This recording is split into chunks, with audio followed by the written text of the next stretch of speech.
Hola, ¿qué tal? Excelente día a todas y a todos. Hoy en nuestra clase de obligaciones vamos a continuar con la unidad 16, que corresponde a las exclusiones de la responsabilidad civil. En esta ocasión vamos a ver tres tipos de cláusulas de no responsabilidad, o mejor dicho, vamos a hablar sobre los excluyentes de obligaciones y en uno de ellos corresponderá a la cláusula de no responsabilidad.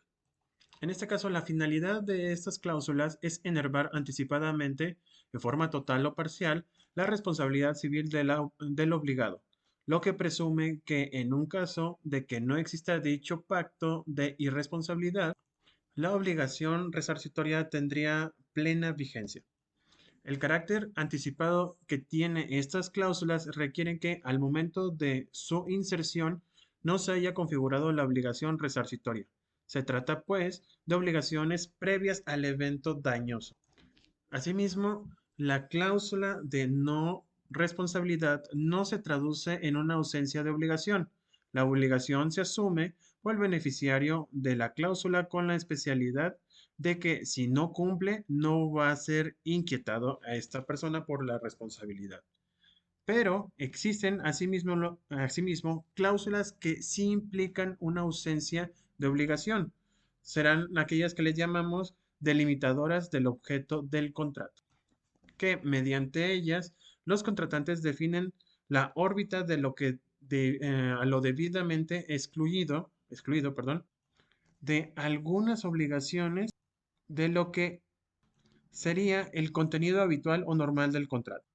Operaciones legitimadas por el principio de autonomía de la voluntad, que permite que las partes no solo adopten los tipos contractuales que deseen, sino también estipular obligaciones pertenecientes a diversos tipos legales o incluso pactar otros no previstos por el Código Civil.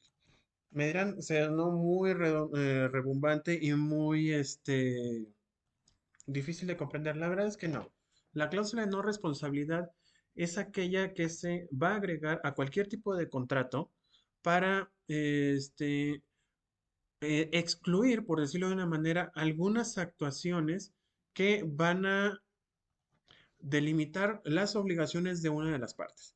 El claro ejemplo que todos vemos, bueno, los que conducimos un auto, cuando entramos a un centro comercial, cuando vamos al centro, vamos a llegar a un estacionamiento y ¿qué es lo primero que te dice en casi en letras grandes, en mayúsculas, como las que puse aquí en la diapositiva? Y te lo advierten previo a que entres o que recibas el boletito. Dice, el estacionamiento no se hace responsable de daño parcial o total del vehículo. Al momento de que una persona se adhiere, porque es un contrato de adhesión, a este tipo de servicios, al momento de agarrar el ticket, automáticamente estás excluyendo de responsabilidad del dueño del estacionamiento para que no se le cobre algún efectivo o algún daño que se haya realizado en el estacionamiento.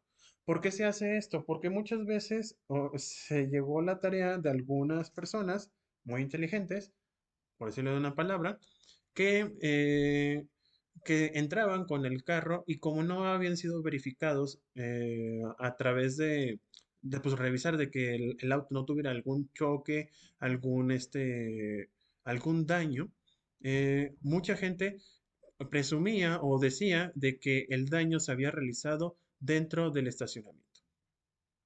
Luego entonces, para evitarse ese tipo de conflictos, se empezaron a agregar ese tipo de cláusulas. Y son muy abiertas. Así también los contratos entre civiles, se puede decir que se puede excluir algún tipo de acción que no corresponda a la obligación. Este es otra excluyente que pasa muy seguido en nuestro país e incluso en nuestro estado y no lo sabemos aplicar por miedo, por la propia circunstancia y sobre todo por ignorancia. Es la verdad. Muchos de nosotros no conocemos este tipo de situaciones y no, sobre todo los abogados, no lo sabemos apreciar o no lo sabemos utilizar. Y ahorita les voy a explicar por qué pasa esto, por qué no lo sabemos aplicar. Según nuestro autor, si el daño o perjuicio que se hubiera producido por culpa o falta grave o inexcusable de la víctima, ésta no podrá pretender una reparación.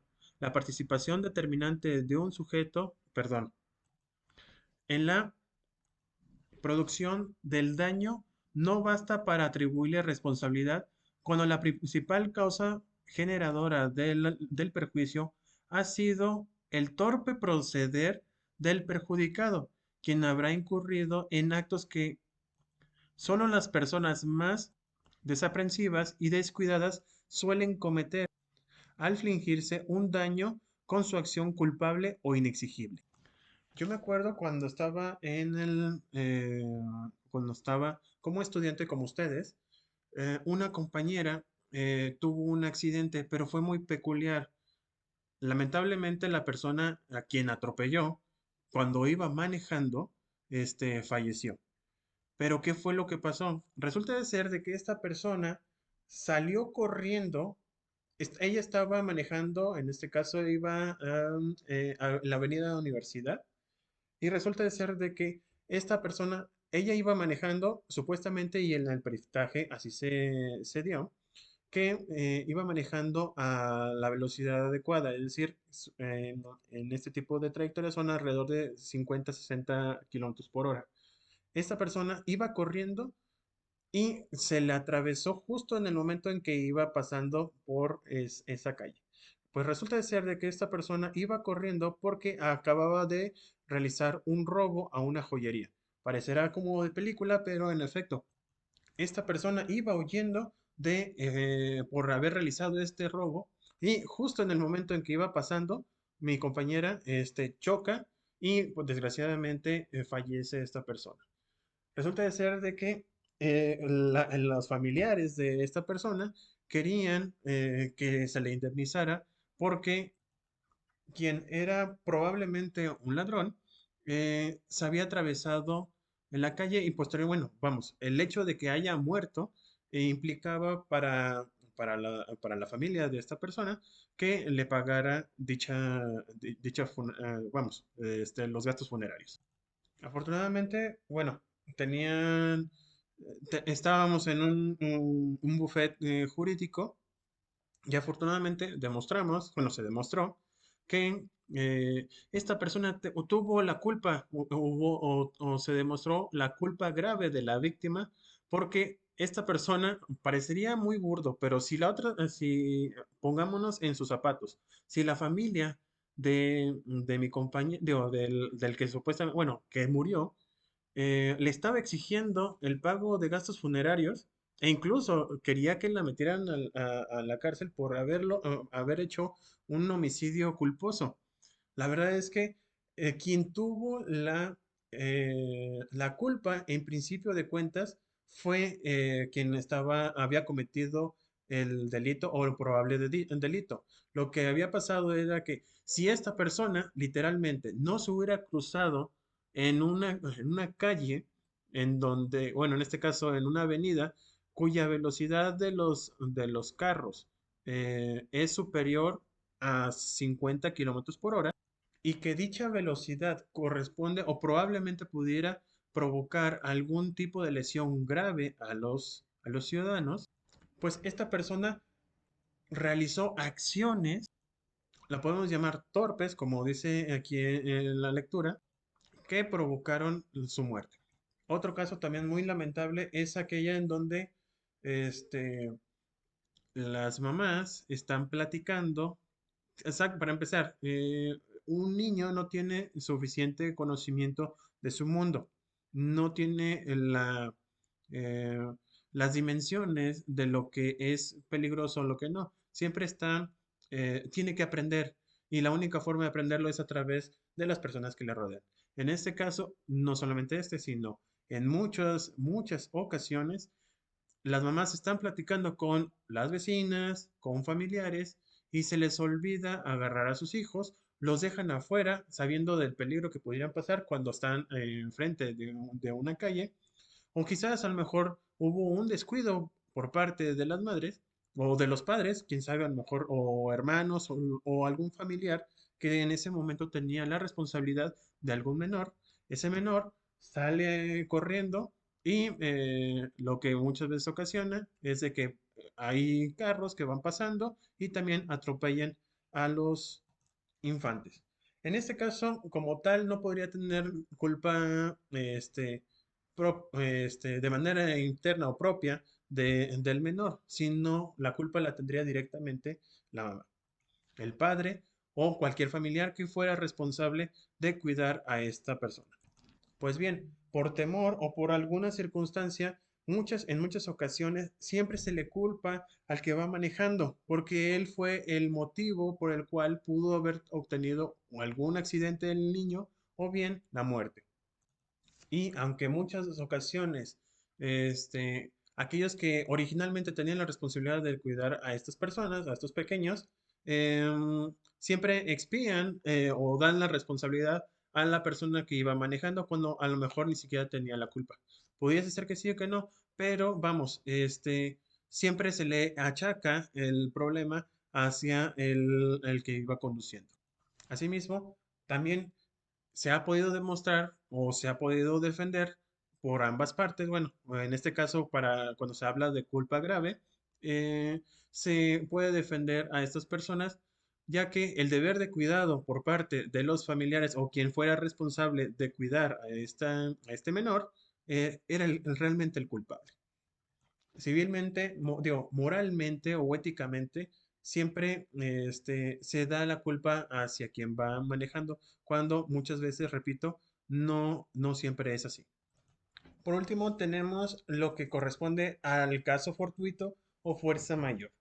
En esta ocasión, podemos empezar con una frase que todo el mundo conoce. Nadie está obligado al caso fortuito, sino cuando ha dado causa o ha contribuido a él cuando ha aceptado expresamente esa responsabilidad o cuando la ley se lo impone. En este caso estaríamos hablando de los seguros. Digo, sería chistoso de que te asegures por daños por terremoto o por algún tipo de,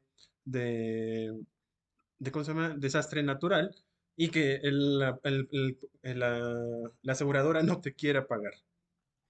Pero, ¿qué es el caso fortuito o fuerza mayor?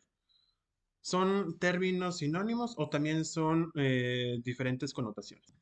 En este caso, se trata de un acontecimiento ajeno a la voluntad del deudor, impredecible o bien inevitable, al que no puedes resistir, que le impide cumplir definitiva y totalmente la obligación, o a su cargo le impone un retardo en el cumplimiento, lo que causa daños al acreedor. En este caso, llámese los fortuitos o fuerza mayor, exoneran la responsabilidad del deudor porque el incumplimiento no proviene de su culpa, no es que no quiera hacerlo, sino que no puede, ya que existe un hecho ajeno que no lo puede resistir.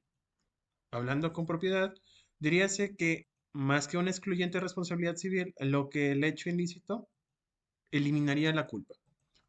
Un ejemplo que podemos dar actualmente y muy simple es la propia pandemia. Supongamos que ustedes contrataron a una persona para que realizara la fumigación de su casa. Ustedes le dijeron que a partir bueno, que se iban a contratar para que se hiciera una cita y el 3 de abril tenían que ir a su casa para realizar el trabajo.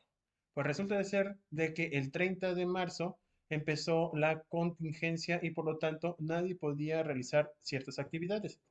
Tienen un contrato, es correcto, pero surge algo de fuerza mayor en donde va a impedir que la persona que iba a prestar el servicio no lo realice. ¿Por qué? Porque existe una fuerza mayor, en este caso el Estado, que está obligando a que dejen de prestar este tipo de servicios porque no son importantes, por decirlo de una manera, o urgentes. Si se acuerdan, lo único que se podía permitir era las tiendas de farmacia, bueno, las farmacias, los autoservicios o los supermercados, es decir, todas aquellas actividades que sean de consumo vital para la sociedad. Otro ejemplo, supongamos que ustedes van a hacer una compraventa de un terreno en particular. Ya tienen el contrato, ya van a realizar la escrituración y pasa un terremoto. Aquí en Aguascalientes dudo mucho que vaya a pasar, pero supongamos que haya sido, no sé, en Oaxaca, en donde existe un terreno y por un terremoto lo que va a hacer es dividir o desaparecer incluso una parte del terreno en donde, o incluso desaparecerlo por completo, un terreno que se había determinado que se realizara la compraventa. Al final de cuentas, por un caso fortuito, ese terreno ya no existe y por lo tanto no puede obligar a una persona a realizar la compraventa de algo que no existe y viceversa. Si se dio toda la situación de hacer el contrato, pero antes de que se realizara no se protocolizó ante un notario o no se hizo el intercambio de objeto y dinero, pues se entenderá de que por causa fortuita no se logró concluir ese contrato. Respecto a los términos caso fortuito y fuerza mayor, aquí en México somos muy particulares. La verdad es que el legislador mexicano no hace distinción en caso fortuito o fuerza mayor, por lo que lo utilizamos, bueno, lo utilizan los legisladores de manera indistinta. Sin embargo, y también existen autores en donde discrepan qué es uno y qué es otro. En principio de cuentas, se señalará como caso fortuito, son acontecimientos naturales y fuerza mayor es un hecho del hombre. Es un hecho que está realizando el hombre que hace que no se realice la actividad. Y un acontecimiento natural se entenderá, bueno, el caso fortuito se entenderá como una tormenta, un huracán, un terremoto, incendio, siempre y cuando no haya sido provocado por alguna de las partes que están obligadas, ¿verdad? Yo me apego a estos criterios porque el autor señala que el caso fortuito destaca el atributo ajeno y no provocado del suceso, es decir, alguna naturaleza, un acontecimiento natural. Y una fuerza mayor es su carácter irresistible. El término irresistible también puede ser algún suceso que no lo puedes impedir. En este caso, no me da una definición. Para nosotros, lo que vamos a tratar de distinguir es caso fortuito, es un acontecimiento natural y fuerza mayor, un hecho del hombre. Ahora vamos a ver los efectos de las obligaciones. El primer efecto y el más importante de todos es el pago.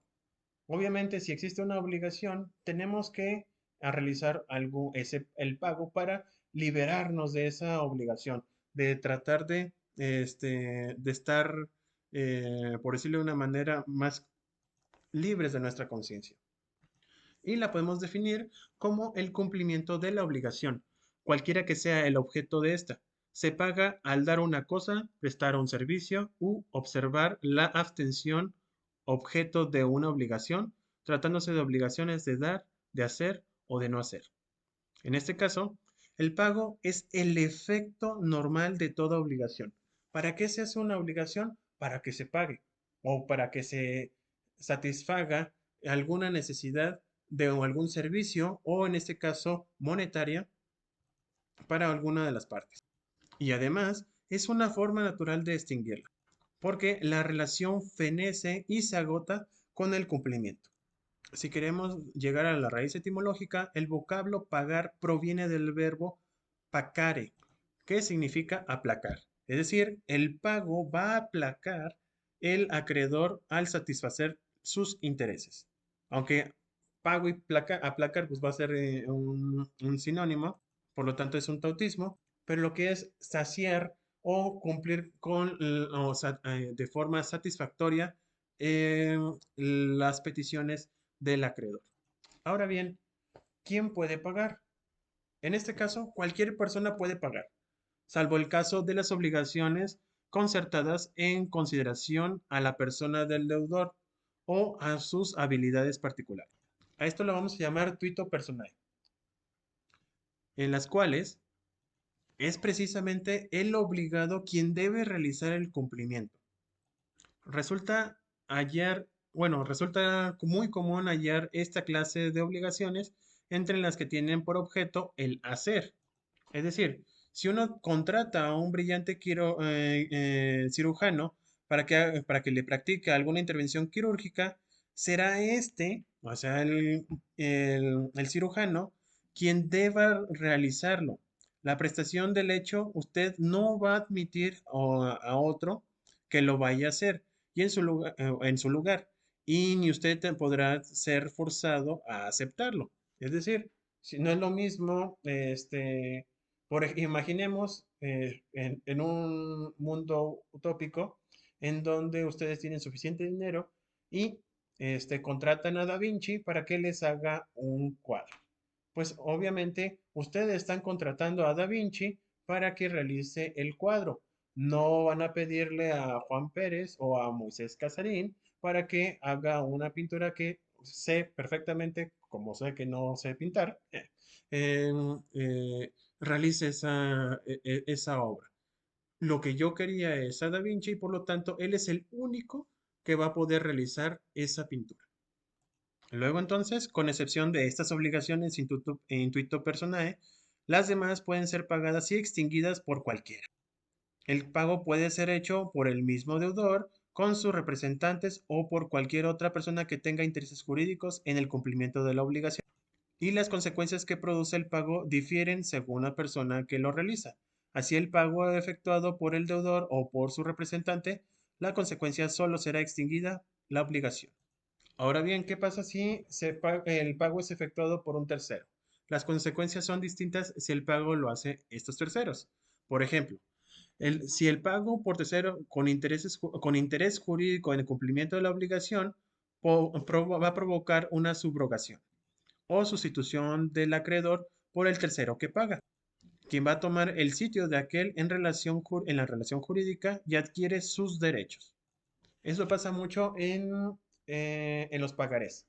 Resulta de ser de que tienen un pagaré de 5,000 pesos y la persona necesita algún tipo de efectivo vamos, liquidez respecto a la deuda. Esta persona se lo puede traspasar a una tercera persona y esta tercera persona ya adquiere esa obligación, paga esos 5,000 pesos y ya tiene esa deuda. Mejor dicho, adquiere la deuda del primero. También puede ser el pago del tercero con el consentimiento expreso o presunto del deudor, que extingue la obligación y tiene el efecto de mandata. Es decir, puede también hacerse por un tercero no interesado en el cumplimiento de la obligación que obre en consecuencia como consentimiento expreso o presunto del deudor. En este caso, existiría un contrato que se llama mandato, por el que el mandatario se obliga a ejecutar por cuenta del mandante los actos jurídicos que se le encarga. Si se fijan, el deudor contrató a una persona para que vaya y pague su deuda. También existe el pago del tercero, ignorándolo el deudor. Extingue la obligación y tienen unos efectos que le llamamos gestión de negocio. En este caso, bueno, ya se los había dicho, el famoso metiche, puede hacer de que el vecino ve que le van a embargar y esta persona, por buena gente, va con el actuario, realiza el pago y posteriormente le hace saber al deudor que pagó su obligación. Si se fijan, en principio de cuentas, el deudor no sabe qué fue lo que pasó, pero hay gente buena o buenas personas que de motu propio va y paga esas deudas. Y la verdad me gustaría conocer a ese tipo de personas. Bueno, por último está el pago del tercero contra la voluntad del deudor. Puede ser, por último, hacerse en contra de la voluntad del deudor. Es muy complicado, pero porque a quién le dan pan que llore. Tiene las características de una gestión anormal cuando aprovecha al dueño, o de un hecho ilícito si no lo aprovecha. Esto pasa muchas veces cuando alguien quiere hacer una prescripción negativa. Si por alguna razón ustedes compran una casa, están pagándola y de repente dejan de pagarla, pero no ha realizado el pago, no han realizado el pago durante 4 años, por ejemplo, entonces a ustedes no les convendría que que alguien pagara a nombre suyo por parte del deudor, porque estaría interrumpiendo la prescripción negativa. Repito, ¿a quién le enojaría que le pagaran sus deudas? Pero en este caso, pudiese ser, no sé si pudiera haber algún tipo de situación al respecto, pero hay gente que se enoja porque le paguen sus deudas, como lo que les acabo de mencionar. También esto es muy importante, demasiado. Recuerden, quien paga mal, paga 2 veces. Pareciera algo muy infantil, pero créanme, hay gente que no sabe pagar deudas o lo hacen de manera errónea que puede provocar incluso el pago de intereses mucho mayores a lo que pudieron ver solucionado desde un principio. En este caso, siempre, pero así con letras mayúsculas, siempre al acreedor o aquel señalado por la ley para recibir el pago en su nombre. Si ustedes reconocen a la persona a la que le deben, a ella es la que le tienen que pagar. Si le deben de pagar a otro, o dice que, o vamos, si existiera una tercera persona en donde afirma que es eh, la persona que va a representarlo para el pago de alguna deuda, alguna obligación, tienen que cerciorarse siempre de esa situación. ¿Por qué? Mucha gente paga pensando en que está entregándosela a quien legítimamente puede recibirlo y no lo hace. Por lo que siguen corriendo el tiempo y puede llegar a la mora. Dice el Código Civil, no será válido el pago hecho al acreedor por el deudor después de habérsele ordenado judicialmente la retención de la deuda. Este es otro aspecto. La ley puede señalar que no se le pague directamente al acreedor cuando éste a su vez es deudor de, por ejemplo, pensión alimenticia. Si un juez ya ordenó que no se le, que todos los, por así decirlo, deudores del acreedor dejen de pagarle, si uno va y paga, pues va a pagar otra vez ahora en este caso, ante el juez. Por otro lado, debemos determinar qué se debe pagar. Se puede pagar una cosa, algún hecho, llámese prestación de servicios, o la abstención, que es el objeto de la obligación, así como el total de ella, es decir, la cosa idéntica en su integridad. Este principio es el de la identidad de la sustancia del pago. El acreedor no puede ser compelido o recibir algo diverso al objeto de la obligación, e incluso que fuera de mayor valor, ni ser forzado a recibir solo parte del objeto de la obligación, si éste debió ser entregado en su totalidad. Ustedes si compran algo por internet, hay una política actual de Mercado Libre en donde dice que si no recibiste lo que pedías, puede ser devuelto al vendedor. Esto es una garantía. Si, por ejemplo, lo que compraste al momento de recibirlo, pues no fue lo que tú pediste. Si tú pediste unos tenis y te están dando un bat de béisbol, pues no tiene nada que ver, no hay relación. Y ustedes se les permite el no recibirlo. O bien, ustedes dicen que en tal fecha, digamos el 15 de noviembre, van a darme 5,000 pesos por alguna deuda que tienen conmigo y al momento de llegar conmigo y entregarme o me quieren entregar solamente 1,000 pesos, yo también tengo la posibilidad de negar el pago porque lo convenido eran 5,000 pesos. La única forma en que se puede pagar de manera parcial sería si así lo convenimos, si una parte se liquida y la otra no, y esto lo podemos interpretar a que hay deuda líquida cuando aquella cuya cuantía es determinada o determinable en 9 días.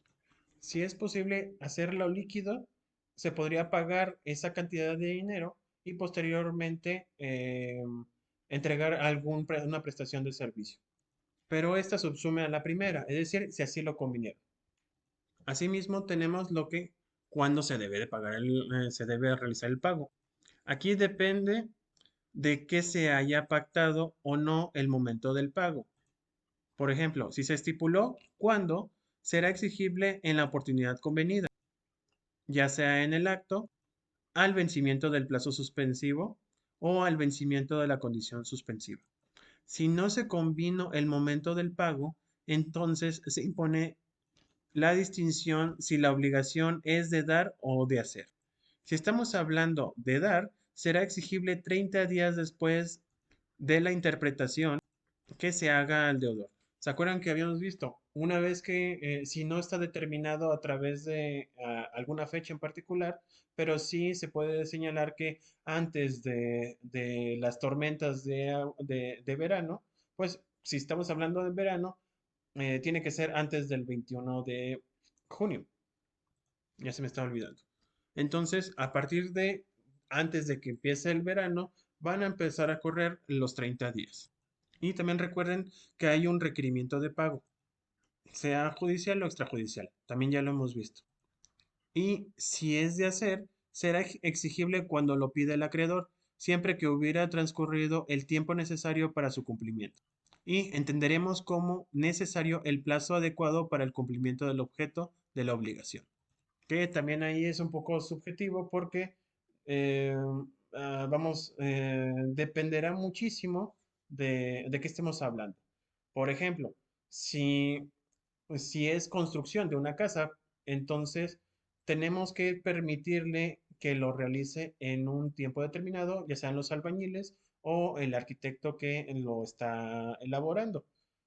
Bueno, si estamos hablando de casas, si estamos hablando de, no, por ejemplo, la iglesia de Barcelona, que lleva más de 400 años y no ha podido ser cumplida o culminada, estamos hablando de diferentes tipos de obligaciones, ¿verdad? Entonces, puede ser el cumplimiento del servicio, puede ser en un día, cuando va, por ejemplo, un fontanero a destapar algún tipo de caño, o, como les decía, alguna construcción de una casa. No, quizás no puedan, pero no sé qué tanto, la construcción de una casa en su totalidad en un día. Generalmente, pues tiene que haber varios días para que se pueda realizar. Ese sería el tiempo suficiente para hacerlo. De lo contrario, estaría incumpliendo con su obligación. ¿Dónde se debe efectuar el pago? En principio de cuentas, en donde se haya convenido. Y si hay varios domicilios mencionados, el acreedor elige. Ahora bien, a falta de convenio, será en el domicilio del deudor. Sin embargo, si se trata del pago relativo a un inmueble, deberá hacerse en este. Y si se trata de el precio de alguna cosa, se hará en el sitio en que se entregue esta. Nosotros lo vemos cuando pedimos algún servicio, por ejemplo, de comida. Llega el de la motocicleta, trae, por ejemplo, la pizza, entrega la pizza y aquí se realiza el pago. Asimismo, tenemos los gastos del pago. Estos van por cuenta del deudor, salvo pacto en contrario. También existen los requisitos del pago válido. El pago se debe hacer con una cosa propia. Si se paga con una ajena, el pago es nulo, a menos que se trate de dinero u otra cosa fungible que fuere consumida de buena fe por el archipiens, o mejor conocido como el acreedor. Dirían en mi pueblo de Jesús María, lo caído, caído, ¿verdad? Y en todo caso, la obligación ya será extinguida hacia su acreedor, pero si se tratara de un tercero, ese tercero ya sería el nuevo acreedor de esta persona. También está la imputación del pago. Cuando el deudor tuviere varias deudas con un mismo acreedor y todas tuvieran el mismo objeto fungible, es decir, dinero, el deudor puede declarar en el momento de pagar a cuál de las deudas desea atribuirle o imputar el pago efectuado. Si descuidara, perdón, si descuidara hacer la imputación, es decir, decir cuál es en cuál es el pago, La ley aplicará dicho pago a la deuda más onerosa o a la más antigua, si todas fueran onerosas por igual. Esto pasa mucho en los bancos. Ustedes pueden tener uno, dos o tres préstamos hipotecarios y generalmente se va a pagar a la deuda más alta. ¿Para qué? Para que disminuyan los intereses. Por último, vamos a ver lo que son las presunciones del pago. Y esas están establecidas en la ley, la cual establece tres tipos de presunciones de pago. La primera de ellas es en la posesión del título del crédito. Por el acreedor va a ser presumible que el pago de la deuda constante, perdón, constate en aquel. Es decir, cuando existe un título ejecutivo mercantil o civil, eh, quien tiene el título siempre va a ser el acreedor, porque es como la garantía del pago de la obligación. Si ese título ya lo tiene el deudor, se entenderá que el acreedor le entregó ese título para que hiciera la destrucción de la misma. Y por lo tanto se presume que ya realizó el pago. Una segunda es el pago del capital, hace presumir el pago de los intereses, a menos que se hicieran reserva expresa de ello. Cuando ustedes pagan alguna deuda, siempre va a ser deuda y capital. Generalmente se pagan primero intereses y posteriormente el capital. Ahí hubo una confusión de mi parte. El pago de intereses es intereses y capital. Primero se pagan los intereses y posteriormente a capital. Si ya se pagó la totalidad del capital, se entenderá que ya realizó el pago a intereses. Por último, está la demostración del pago del último abono a una deuda de tracto sucesivo. Hace presumir el pago de las pretensiones o de las pensiones anteriores. Generalmente, no sé si han visto en Electra o en Coppel o en todas esas tiendas de muebles o inmuebles, bueno, en este caso serían muebles, en donde este, son pagos quincenales, pagos semanales. Si ustedes ya realizaron todos los pagos y el último, tienen el recibo, si por alguna razón, motivo o circunstancia ya no tuvieran los anteriores pagos, el último es el más importante. ¿Por qué? Porque presume de que no le hubieran expedido ese último recibo si no hubieran pagado los anteriores. Entonces se presume que ya se realizaron los anteriores pagos. ¿Va? Bueno, hasta aquí va a ser la clase del día de hoy. Muchísimas gracias por su atención.